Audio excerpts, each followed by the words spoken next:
Hi friends, ఇగో మా వాళ్ళు అయితే పాయలు దొక్కిరు. పాయలు మధ్యలో పాయ అయితే నాకు వచ్చింది. ఇగో మా మరదల సప్న చూడరు ఎట్లా కూర్చొని ఎడుతుందో. నేను సుతో కూర్చొని ఎడుతున్నా అని ఆ పప్పు ఇరుకుటంలో పడ్డది.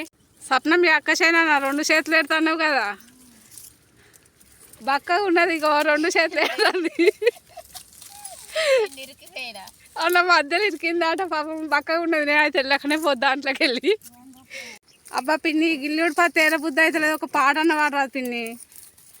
అచ్చమైన తునికి పండు వల్లనే రాడి వండు గంపలోన వేసుకొని గాడి బెల్లి గండ్లకెయ్యి పండ్లో అని పోతే దస్తి గుడ్డాల వాడు దండే గడియారవాడు రానంటే పాడు అంటాడు అని చెమ్మ చెక్కలేయి అంటాడు, రానంటే పాడు అంటాడు అంటాడే.